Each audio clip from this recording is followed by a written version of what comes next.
সুপ্রিয় শিক্ষার্থীবৃন্দ, আমি মোহাম্মদ নাজমুল করিম, সায়াবিতি সোসাইটি উচ্চ বিদ্যালয়ের সহকারী শিক্ষক। আজকে গণিত বিষয়ের অনুশীলনী 4-1 হতে একটি সৃজনশীল অঙ্ক নিয়ে আলোচনা করব। তোমরা তা অত্যন্ত মনোযোগ সহকারে শ্রবণ করবে। সৃজনশীল অঙ্কটির উদ্দীপক হল a = 4 to the power twice p plus 1, b = 5 to the power m plus 1 divided by 5 to the power m whole to the power m minus 1, c = 25 to the power m plus 1 divided by 5 to the power m minus 1 whole to the power m plus 1 এবং d = 3 to the power x plus 3 to the power 1 minus x। এই হলো আজকের সৃজনশীল অঙ্কটির উদ্দীপক।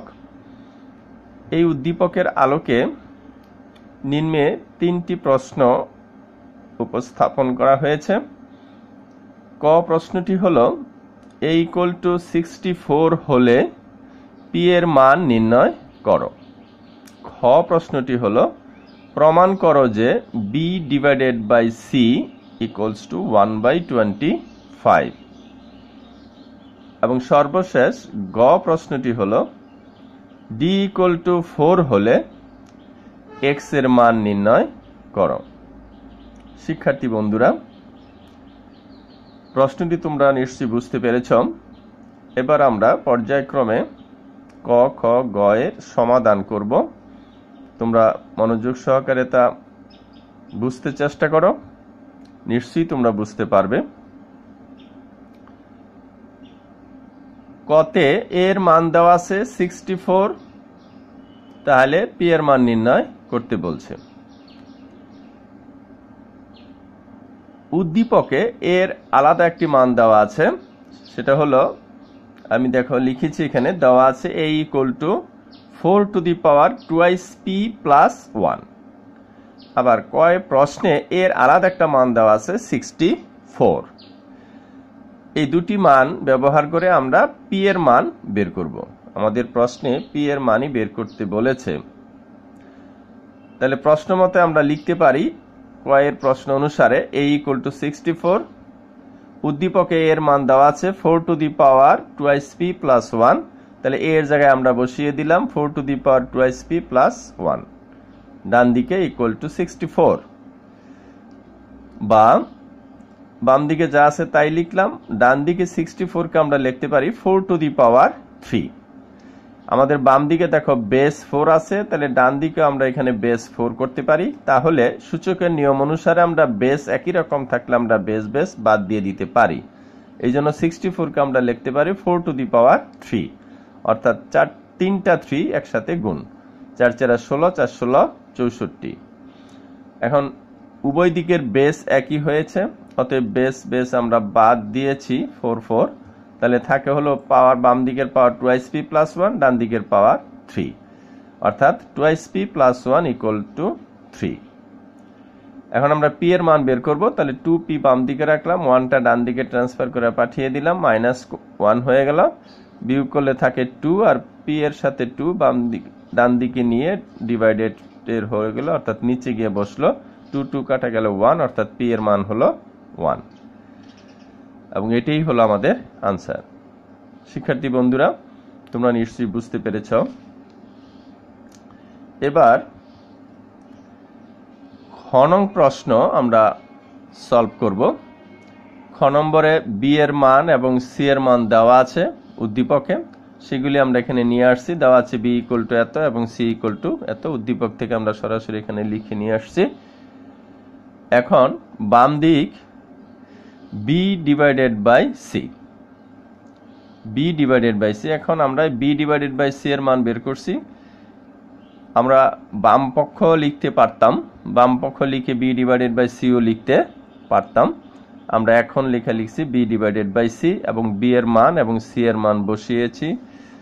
আমরা পাঠ্য বইয়ের 8 নম্বর অঙ্ক যেভাবে করেছি ঠিক একইভাবে 8 নম্বর অঙ্কে ছিল এই 5 এর জায়গায় 3, তাহলে আমরা ওই একইভাবে এটা করব।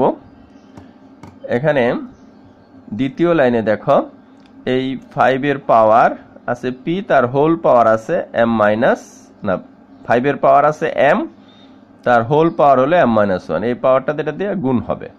তার মানে m দিয়া m মাইনাস 1 কে গুণ করলে m square minus m, m square minus m, m আর m গুণ করলে m স্কয়ার, 1 কে গুণ করলে মাইনাস m।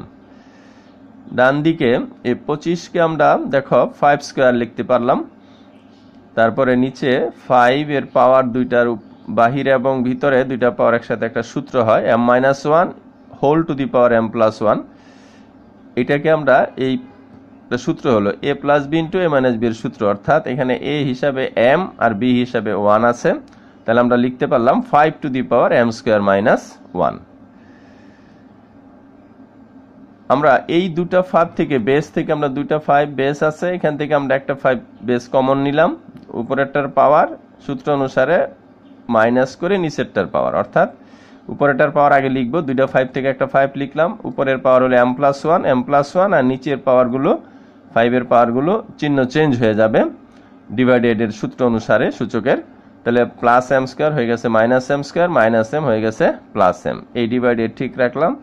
এই দুইটা 5 থেকেও আমরা একটা 5 বেস নিলাম আর এই 2 দিয়ে এটারে গুণ করে ফেললাম, 2 দিয়ে এটারে গুণ করলে 2m প্লাস 2, আর এটা ভাগাকার আছে এই জন্য এই নিচের পাওয়ারগুলো মাইনাস করে দিলাম, অর্থাৎ চিহ্ন চেঞ্জ করে ফেললাম, প্লাস m স্কয়ার আছে হলো আছে সেটা হয়ে গেছে মাইনাস m স্কয়ার, মাইনাস 1 হয়ে গেছে প্লাস 1। শিক্ষার্থী বন্ধুরা নিশ্চয়ই তোমরা বুঝতে পেরেছ। আমি সূচকের আরো দুটি প্রশ্ন আমরা আগে উপস্থাপন করেছি, এবার আসো অপর পৃষ্ঠায় দেখো আমরা কি করেছি, 5 এর পাওয়ারগুলো যোগ বিয়োগ করেছি।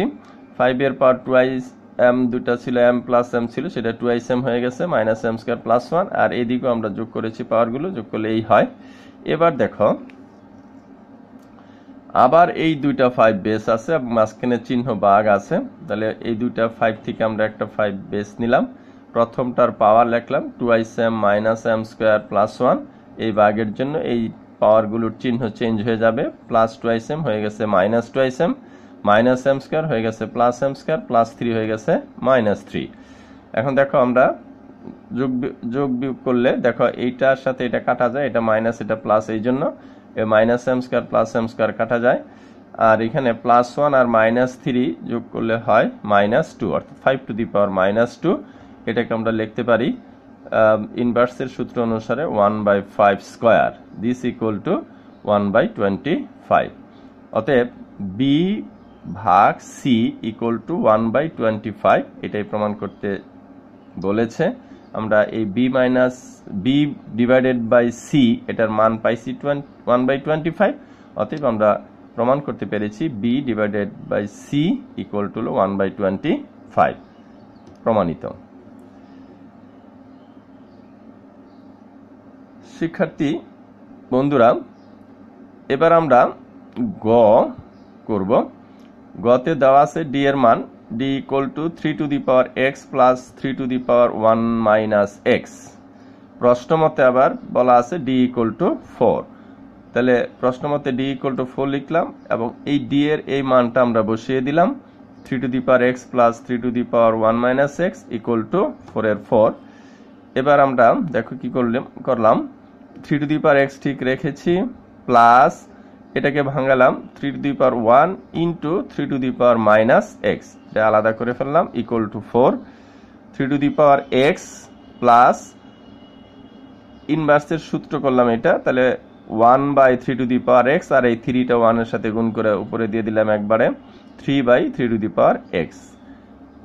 এখন এই 3 টু দি পাওয়ার x কে আমরা a ধরে নিলাম, ধরে তাহলে এটার মান হয় a ধরলাম, তাহলে 3 এটা হলো a, তাহলে 3/a ইকুয়াল টু 4।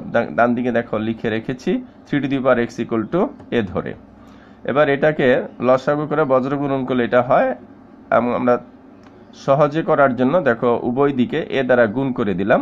এ দ্বারা গুণ করলে এটাকে গুণ করলে হয় এ স্কোয়ার, এটাকে গুণ করলে এ কাটা যায় থাকে 3, এটাকে এ দ্বারা গুণ করলে হয় 4a।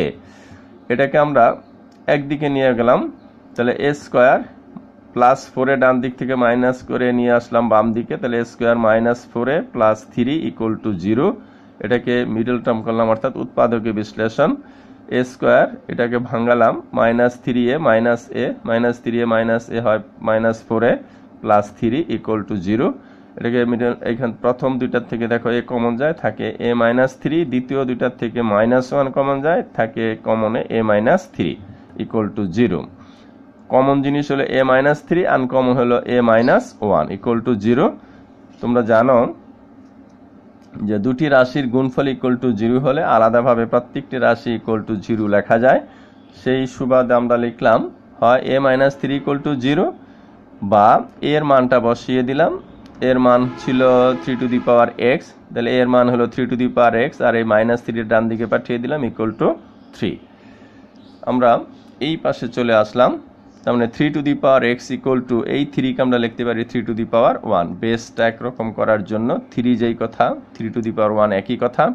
এই 3 বেস একরকম হওয়াতে আমরা ভ্যানিশ করে দিলাম, অতএব পাওয়ার এখানে